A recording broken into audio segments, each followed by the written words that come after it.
ladies and gentlemen, welcome back to GameStar TV, and we're at the business end of the night of qualifying.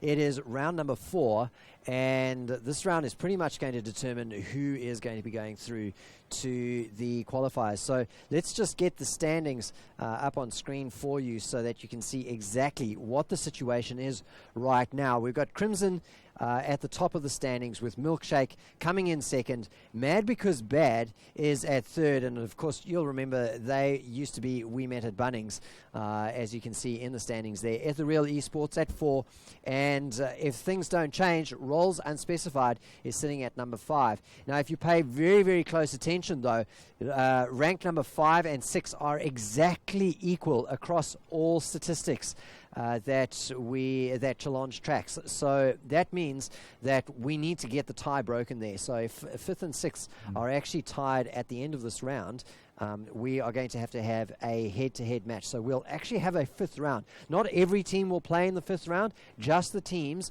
that are in a situation where they need a tiebreaker.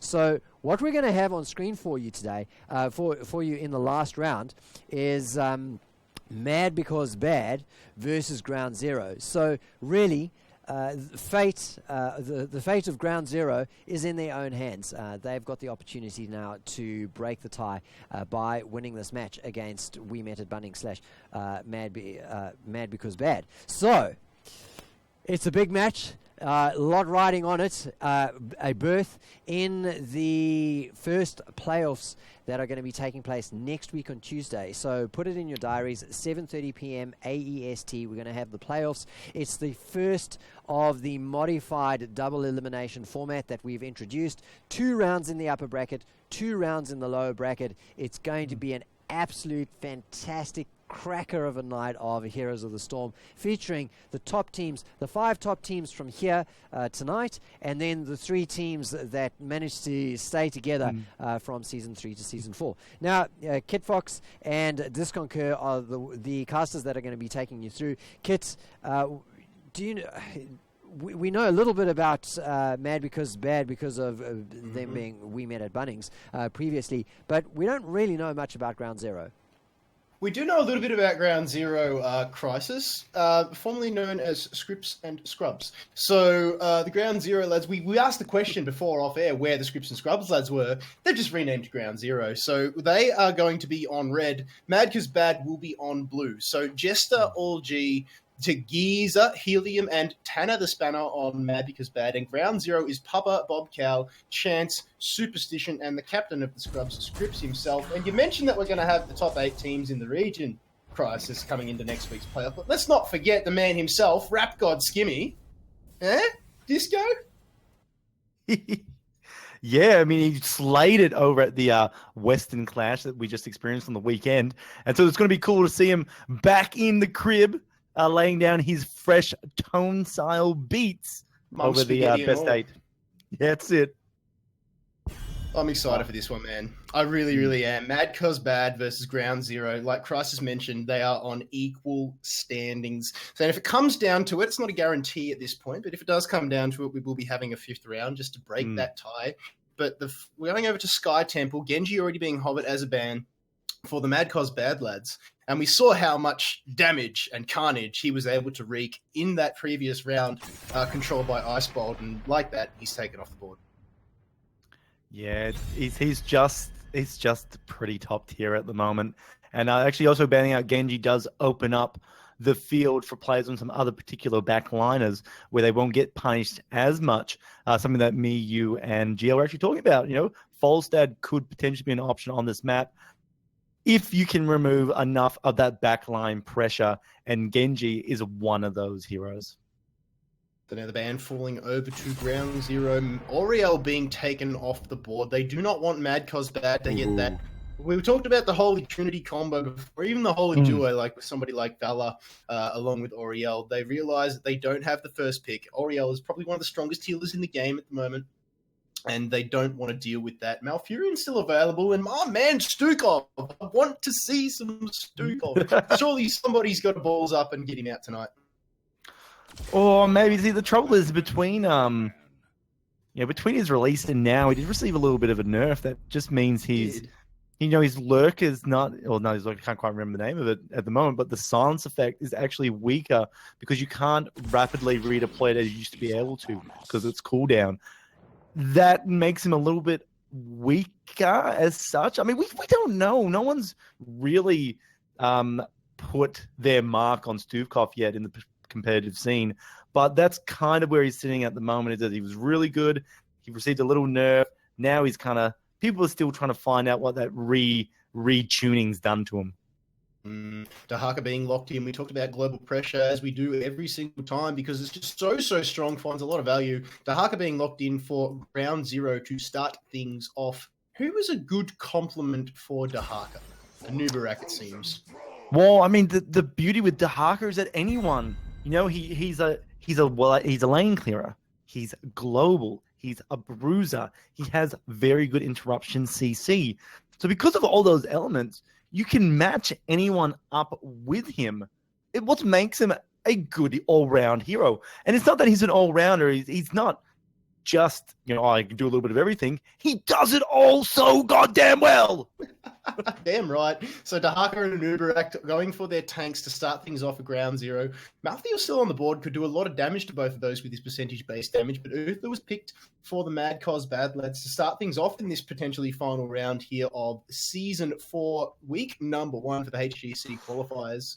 I'm excited to see where this one goes, Disco, but once again, they're chunking down the clock, taking their time, making us all brood over their potential picks. Well, they've got to think about what they want to challenge the Dahaka with. And at the moment, they haven't really selected an option. Locking the Mirrodin, locking the Greymane, solid front line, solid poke to backline pressure with the Greymane. So pretty solid pickup there. Going to the bans, though, we've already got Anubarak, we've already got Dahaka on the board. It wouldn't surprise me if they look at trying to ban out, they picked up Greymane, so I doubt there'd be an Illidan. This is really open up to almost anything, what they want to deny the enemy team. But we've only seen one mage tonight as well. Well, because of the pressure you got from characters like Greymane, Genji, and Anubarak, the mages are kind of dying off a little bit in the competitive play, just because they're so vulnerable to being destroyed. What a defect to have. Arthur's being taken off the board now for ground 0. Let's see what Mad Cos Bad answers with. Now they're hovering Illidan here. We talked about those champions that have the potential to go deep when they can pressure those heroes like Falstad. But with the Dahaka on the side of ground 0, I'm not too sure about Illidan. I think that's just something that they just realized they don't want to deal with, the Mad Cos Bad Lads. Illidan has caused them problems in the past, and they just don't want a repeat of the exact same thing. Yeah, and we're taking the hunt on Illidan as well. He kind of is another great global option. Kerr seems to have disappeared on us for a little bit there, ladies and gentlemen. Apologies about that, but no, it's not going to be Illidan. Now they're hovering the Rhaegar, and yes, he has been taken off the board, so well done there. And now the picks fall over to ground 0. They get 2 reds before the last 2 go over to Mad Cos Bad, who are looking quite good on paper at the moment with Uther, Muradin, and Greymane. Ground 0 with this double pick. Disco, are you back? I hope I'm back. We've lost Disco again, ladies and gentlemen. Good old Western Australian internet there across the Nullarbor, so I might just fly this one solo. Hey, kids, I'll just jump in there. With Oriel and Arthas being taken off the board, they still need their supports. They still need their DPS. They still need a solid approach to chunk down this front line of Muradin with this back line of Greymane, with all of these priority picks coming out from the Mad Cos Bad Lads. So they're still open up for a potential mage, but like you mentioned, fallen off a little bit. Lunara is, there we go. Lunara, one of the solid go-tos for the range DPS lately, especially with that level 13 talent unfair advantage into the Thornwood Vine as well. It just finds a lot of value.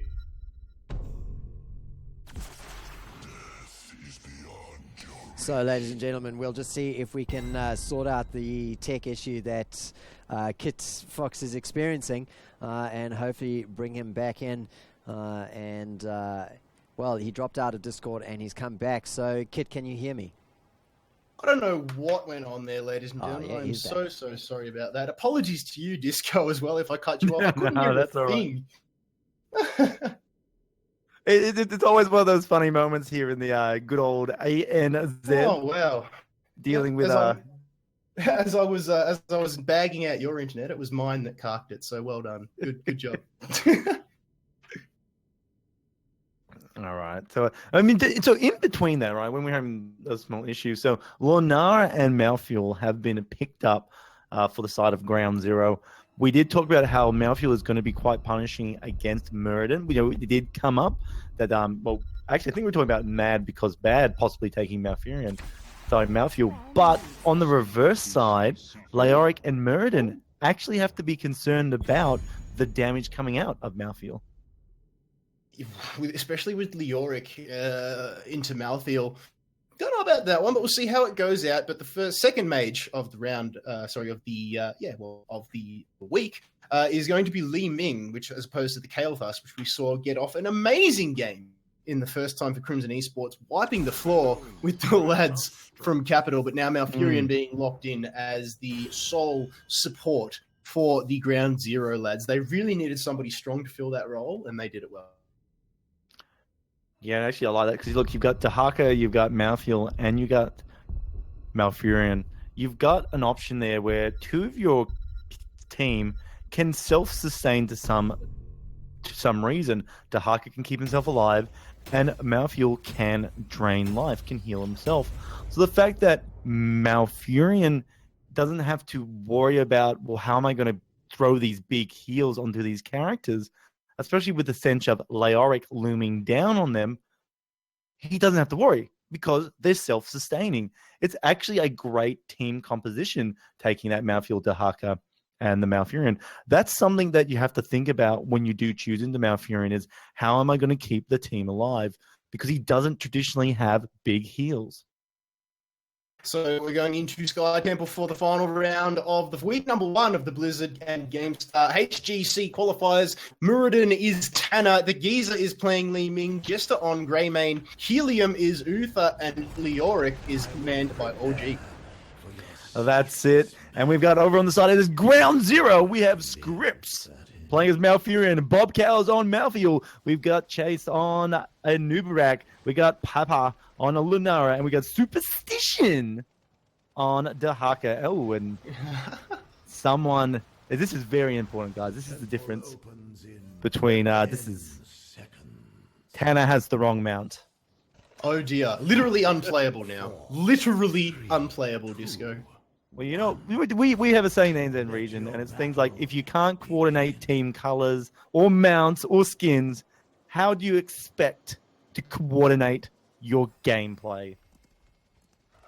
I suppose so, yeah. Now the Wisp coming out nice and early, just from Ground Zero, just does a little bit of scouting. But the bottom push is strong already from Mad because Bad Tanner copping a lot of damage. They take the first tower, and Superstition was a little bit late to the party. He copped a lot of damage. Heals come out from Helium just to bring him up. Really nice scare tactics there coming out of the Ground Zero guys. You know, they had the top lane, they had the mid lane. Scrpz is in trouble in the mid lane and he's gone. Sorry to cut you off, Disco, but the Malfurion has gone down. And that is 12 seconds the Ground Zero are going to be without their healer. They are forced already to play extremely defensively because Mad Calls Bad. They are going full aggression. That is, like, you know, normally it's like, oh, first hero dead, who cares? You know, it's only the first one. But the fact that they did get that little bit of experience leaving the tower on the bottom is huge. That makes it huge because they're now literally like half a bar experience away every time there is a lane clear. You know, it doesn't look like much now, but every time they get a wave down, it's actually a significant jump they have, and that is going to skyrocket them to higher talent tiers and potentially level 10 later in this game. So the first temple now being spawned, it's going to go in favor already to the Mad Cos Bad Lads on blue. Those entangling roots coming out, didn't really find any target. Malthael comes in, throwing out those cheeky waves, getting the Reaper's Mark stacked up on his opposition, but still in favor of Ground Zero. Now Mad because bad, they flip the point back over into their favor. Meanwhile, on the bot lane, Dahaka and Leoric are going at it. Superstition can come and join the party whenever he wants. Brush Stalker is available. The Roots now manage to find Tanner, and Chase goes in with the burrow, and it's all on like Donkey Kong in the mid lane. Helium's in trouble. The poison's coming out from Lunara. She gets the kill. Papa so good on Lunara. Well, Lunara just good in general. Doesn't matter who's playing it. Got that little bit of extra range, got that little bit of extra move speed, and gets the kill. So well done. The Li Ming throwing out those arcane orbs. Needs to be careful here, just Chase, because in comes Li Ming. Oh, does get the burrow away off in the nick of time. Meanwhile, back up in the top lane, Tanner is duking it out with Bobcal. Papa's there, again, throwing out those poison spears, just stacking up the stacks of poison and noxious toxins, rather, to just to chunk away the opposition. And that's what Lunara is good at, getting in at range and then getting out with pretty much all the HP left, Disco. Oh, it's great now. Ooh, Malfurion taking a lot of damage. Wow. Gets removed from taking a lot of damage. He's dead. That's what he is right now. It's a great momentum shift, I should say. It's now jumped onto the side of Mad because bad. Getting this top temple is really important for them right now because it's going to keep them with the experience lead. Bobcow gets stunned by Uther.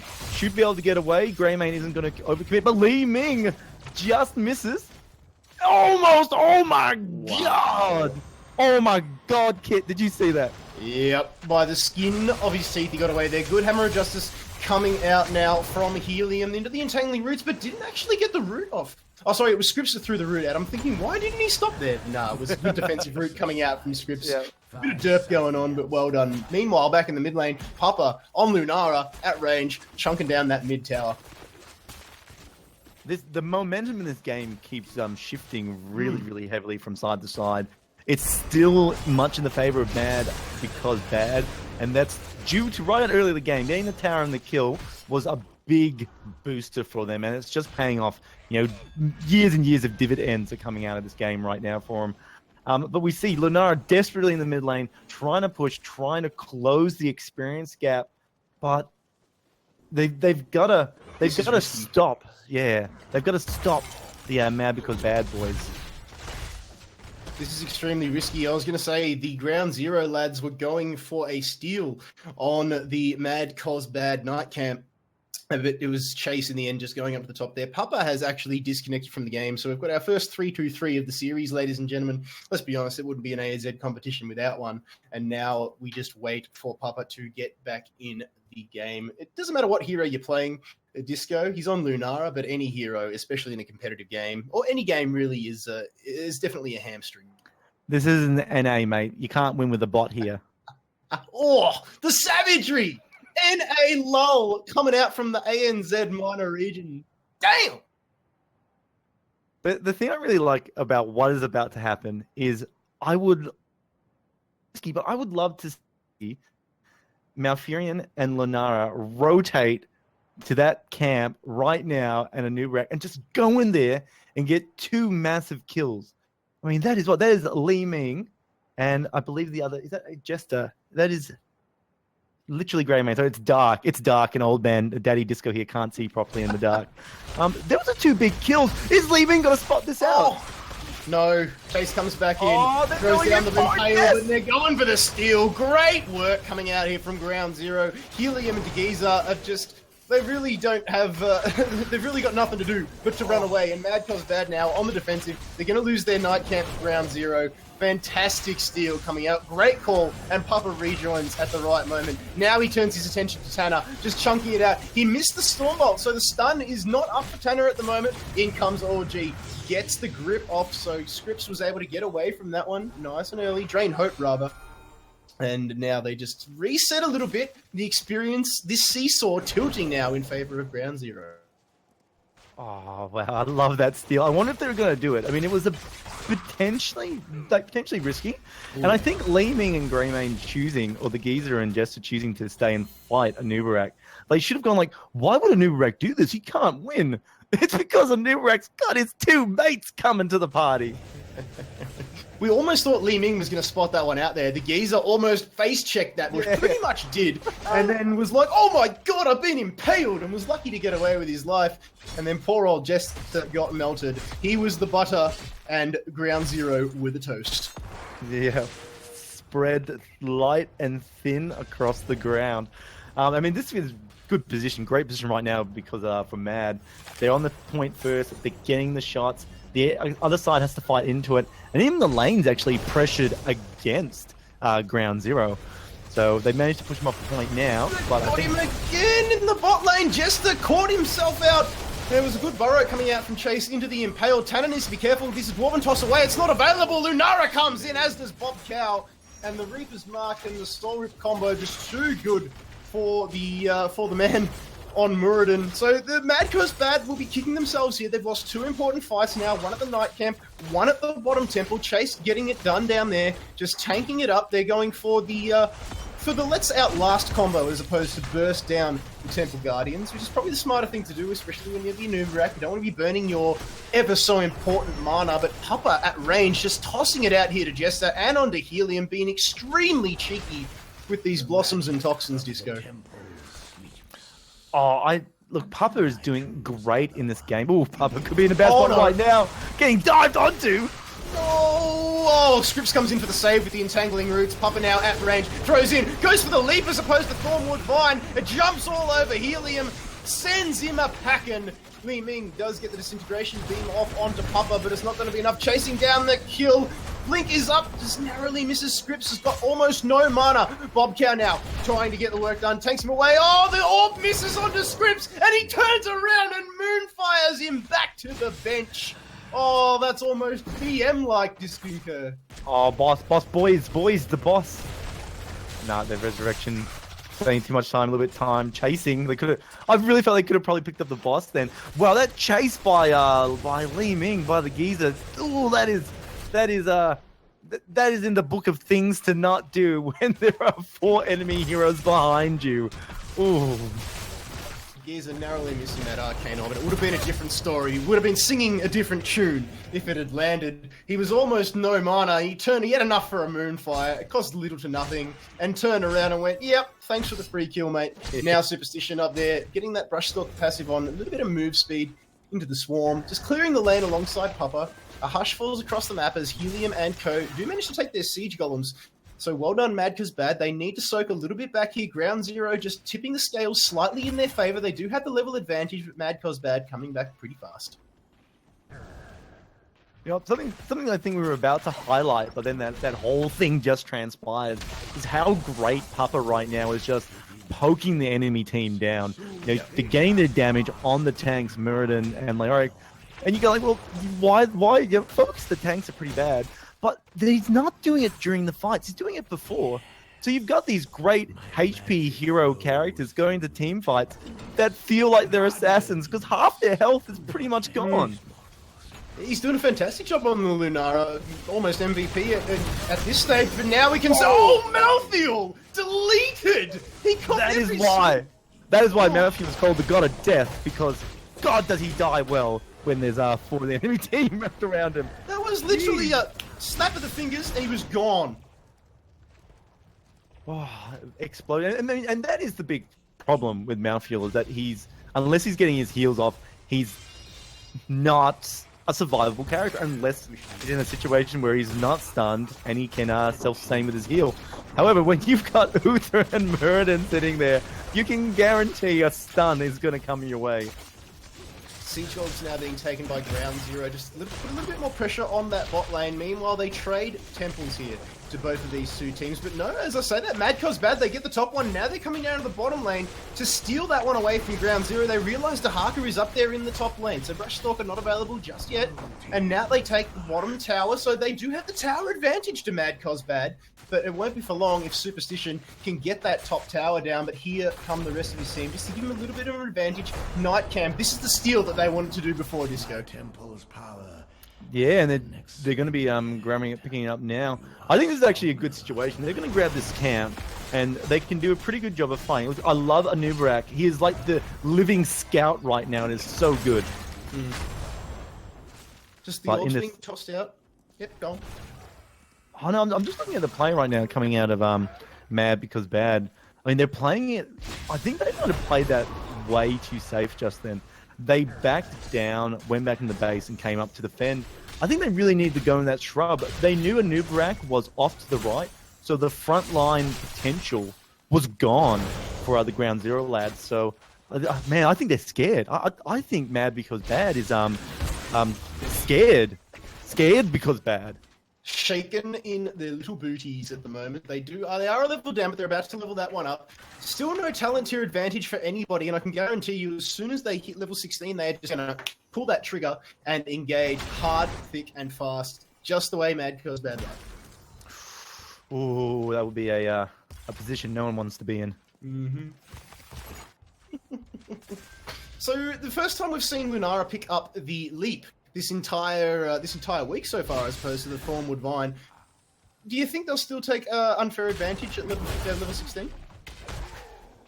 You don't get, let's say, potentially as much value because you're not spreading your poison as much. But I mean, the option's still there. The option, like, to be honest, with Leap, you're looking to finish off a character. Like, you're not trying to do more poison damage. You're trying to go, okay, who's about to run away? Who can I jump onto, poison them, and then jump away, and they're just going to naturally die. I think it's there, but I don't think it matters if they take it or not at this stage.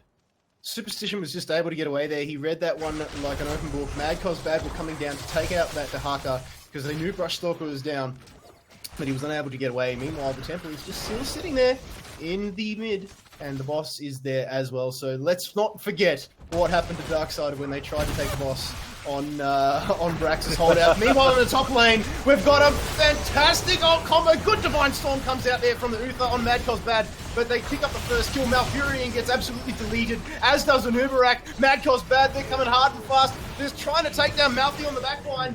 Bob Cow gets himself a double kill. It's a 2v3 trade. Superstition needs to be careful. Dark Swarm is up, forced into the adaptation. Heals back a bit, but Drain Hope is on him, so chunking that maximum HP down is all G. Fantastic play from MCB, the Mad Cos Bad lads, and now they're going to push on and take this middle temple.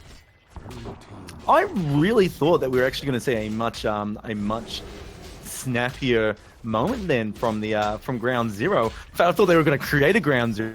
They weren't trying to get the objective, and I thought that was a really cool play. I thought, well, this is cool. They're forcing Mad Because Bad to rotate up to the top lane. So they're setting up a team fight that they had only a level advantage, but it was still an advantage. I thought that's great. They're going to be able to jump on them and capitalize it. Maybe they weren't actually planning that, because I really feel they had a sloppy engagement just then. It started out a bit rocky for them, but they turned it around very, very well. But Mad Cos Bad, they do have the level advantage now. So again, Disco, we talked about this seesaw advantage. It's now flipped for the 10 billionth time tonight, back in favor of Mad Cos Bad.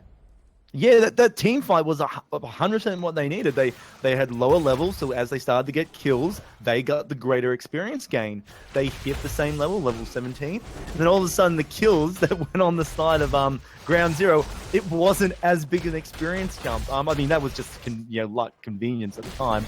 But an interesting point is that it really all went in the favor of Mad Because Bad. And I think you can see they've really got their confidence back. Chase just answered Tanner, who face-checked pushing him with a nice impale and says, "Oi, mate, this is Marbush," and you're not coming anywhere near it. Scouting drone coming out from Scrpz on the Malfurion, as well as the Wisp again on the boss. And they're thinking about it, a Mad Cos Bad. Never forget, Disc. Never forget. You're only good as your last gig, and if you wiped at it, it's gonna go downhill now. It's just always a bit of throwy. No one has a 100% advantage here, so it's kind of it's 50-50. It's a 50-50 right now. They're doing the dance disco around the boss. They're discoing around the. That's around the it. I bet you they can't disco like me. I have no doubt, my friend. Superstition up in the top lane now. He'll be able to brush Stalker down whenever he feels like, just to level it up. And they're thinking about it, a Mad Cos Bad, but they realize the Harker's up there just doing the Harker things and just pushing the lane, shoving the lane, and just waiting for the opportune moment to come down and say, "G'day, beep beep, drive by the Harker." That is, they want him to come and join the fray. This is a really good play here right now, actually, by Mad Because Bad. They've picked up Seed Chance in the bottom lane.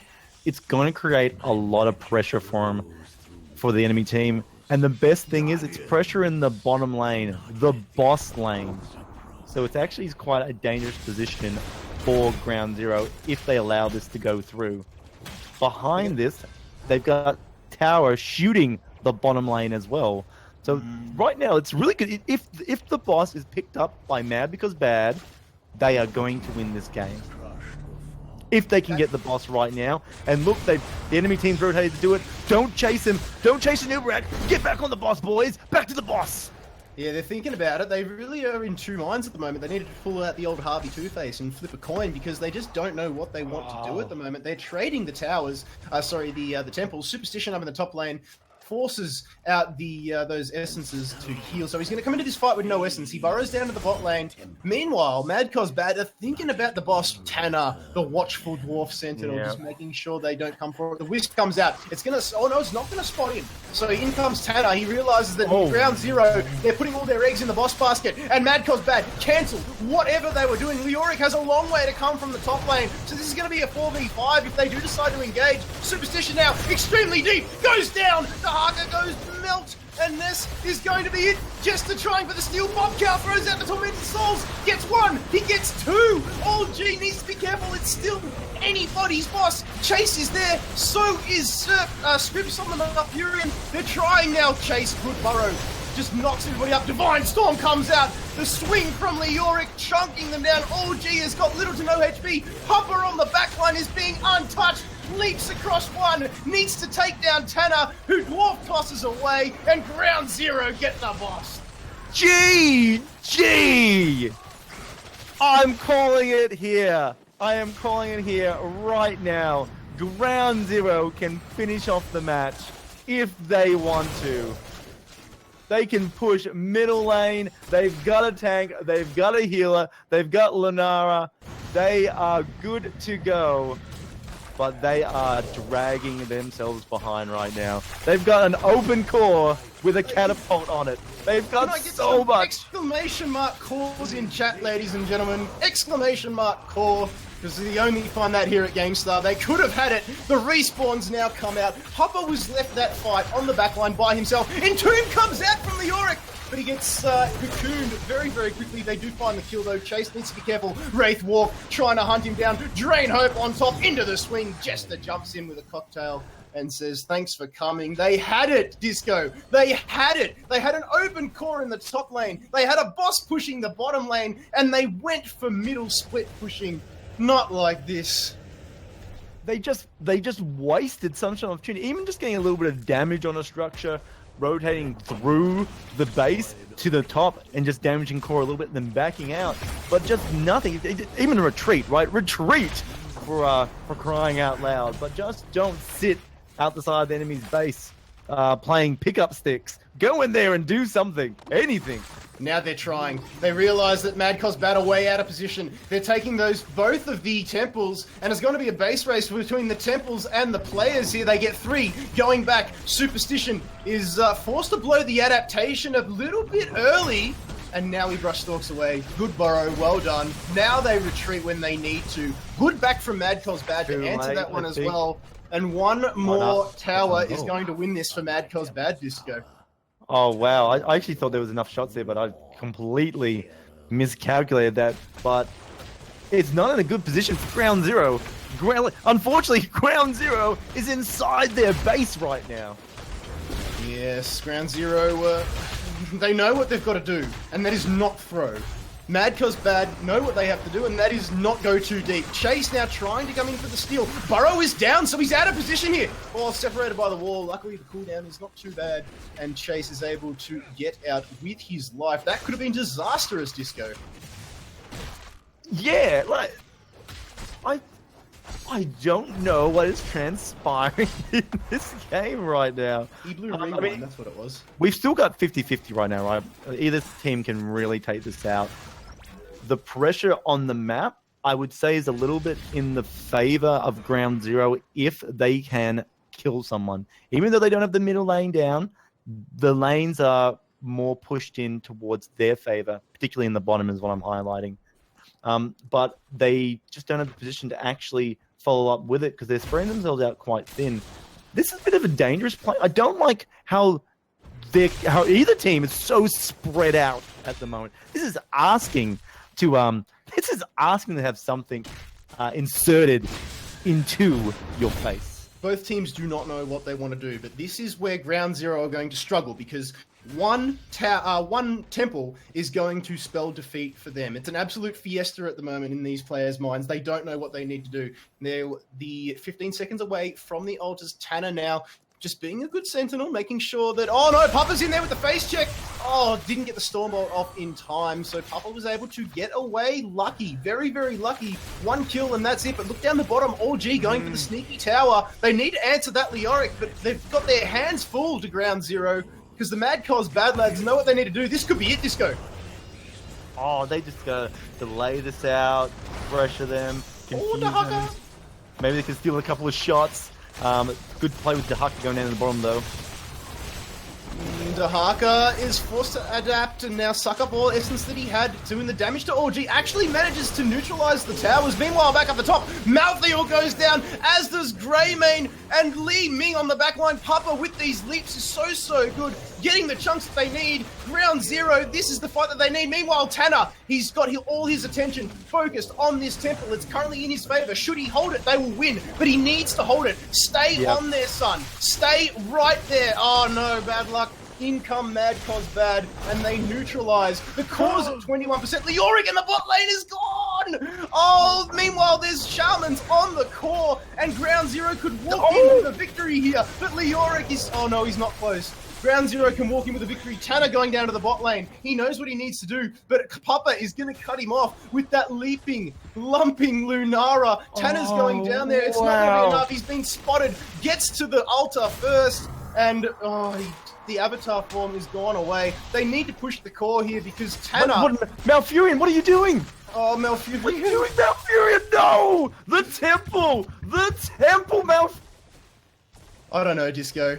Isn't he a priest? Doesn't he like temples or something? Go pray to the moon goddess of the sun or something. I don't know. They're yelling at him.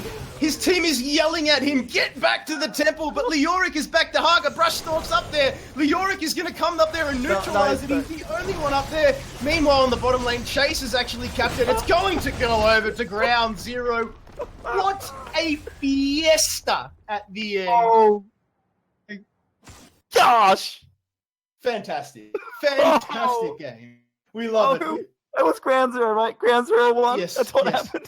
Yes, Ground Zero won with no nails, bitten back to their to the nubs. They've got no fingernails. Their hair has been pulled out. That was anybody's game the whole way, Disco, and what a game it was. It's funny to see how the wheels just fall off when it comes down to the dire straits. Adrenaline takes over and teams just don't know what they're doing, but that is one of the greatest finishes. I think we had a base race last season, which was extremely close as well. But man, all right, let's take a breath, collect ourselves. You have to pick an MVP. Who do you nominate for that amazing, amazing game? Oh my gosh, I don't know who deserves it. Because everyone had moments of brilliance, right? Everyone had moments of brilliance. Look, one thing that really stood out for me was Chase on a Nubarak, particularly because he was using his body as vision. The living ward is what I'm going to say there. So that's kind of brave, but we don't reward tanks, we don't reward supports in this show. We reward pure hardcore aggression, DPS. And Lunara is sitting on 84k. Papa, you good sir, get my MVP. I agree. Papa was fantastic. 20,000 experience as well, rivaling the split pushing Dahaka. The way that Papa was able to poke down those champions. You mentioned it, Disco. The tanks were coming in feeling like mages or assassins because that's what Papa was doing. He was turning the fight into their favor. So congratulations, Papa. You get the MVP nomination. I need a breather after that one. We've got skins to give away. We've got results to get in. So I'm going to pass you back over to your faithful Crisis to round it out. Whew.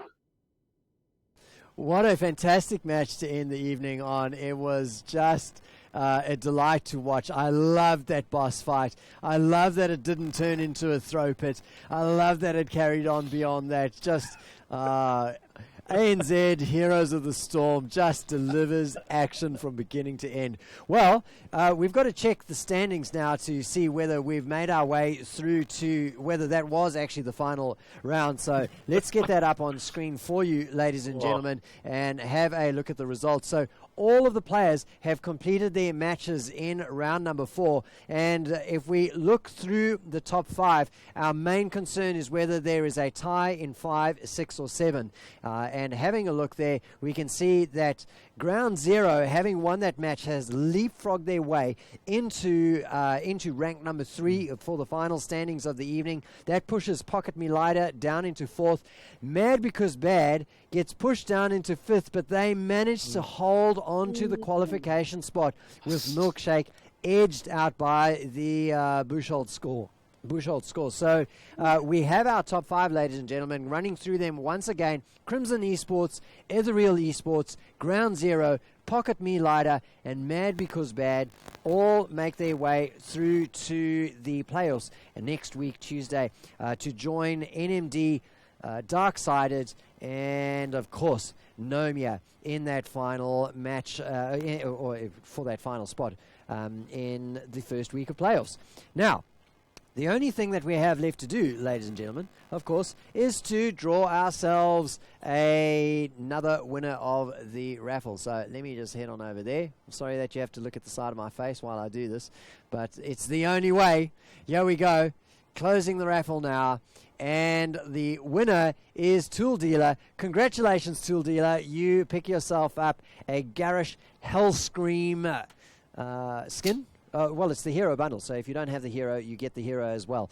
So congratulations to that. Just send me, Crisis, a PM on Discord, and I will sort you out with your code, courtesy of Blizzard ANZ. Well, ladies and gentlemen, thank you for joining us tonight. It has been a fantastic evening of Heroes of the Storm. Kit Fox, you were play-by-play for all of the matches tonight. Do you want to pick a favorite match as we close out the night? Jesus, it's got to be a tie. Oh, well, no, actually, it would have been a close one between the first match where we saw Crimson play an almost flawless game. But I love action. I love nail biters, and that last game has got to be one for the ages. Not only for Season 4, not only for GameStar, but for ANZ as a whole. I love that game. Disco, how about you? Pick a favorite match. Oh, I like precision. I'm gonna have to go with the first game. Seeing you don't get to see a flawless game too often in Heroes of the Storm at all, and I gotta go with the Crimson game in the first round. Precision. All right, so we've got a dead heat here. Let's bring in GL Phoenix. Hopefully he's been listening and he's ready to cast a deciding vote between absolute mayhem and clinical precision. What's your feeling there, GL Phoenix? Oh no! Oh, is he silent? Let's have a look in Discord. He's muted, and unfortunately, we're going to have to leave you in suspense, ladies and gentlemen. Maybe we'll do. No, Papa Chris, come on, pick one. Wait. No, I can't do that. What we're going to do? All right. What are we going to do? Oh, there you go. I will say that I kind of favored the third one because I just really enjoyed that match the most. But because you said between those two, I'll go with the Absolute Mayhem because I'm glad that my mic was muted because I was goddamn screaming at my screen. He's like, what the hell was that? What is it about that map that just causes mayhem in this region? So I'm just going to go with that one. All right, fantastic. Yeah. Well, thank you to Mad Because Bad and Ground Zero giving us the mayhem at the end of the night. It's been a fantastic evening of Heroes of the Storm, ladies and gentlemen. Thank you for being with us tonight, and we hope to see you back Tuesday night for more Heroes of the Storm action. Of course, there's a whole lot of other stuff going on in terms of esports here on GameStar TV. Tomorrow night, we're going to be bringing you Paladins. We're mentioning here a Heroes or a Blizzard-themed evening. So we've got Paladins, the Paladins Global Series tomorrow night here on Game. No, it's not here on Games TV. It's on Facebook.com/Paladins Game. And then on Sunday, we're going to be bringing you Injustice 2. So if you're into fighting and you've got Injustice 2, it's an open tournament, $100 cash prize given away to first and second, so 60-40. So join us on Sunday for that. We're going to be broadcasting the top 8 from 6 p.m. AEST. So follow us on Twitter to keep abreast of everything that's going on here at GameStar TV. Massive shout out to all of our followers there on Twitter. We just cracked the 2100, so it's just huge. This year has been fantastic, and it's all because of you. Thank you for joining us tonight. That is it from the team at GameStar. Wave goodbye. Imagine Geo Phoenix is waving goodbye off screen. This is Crisis and the team signing out. Here's his hand.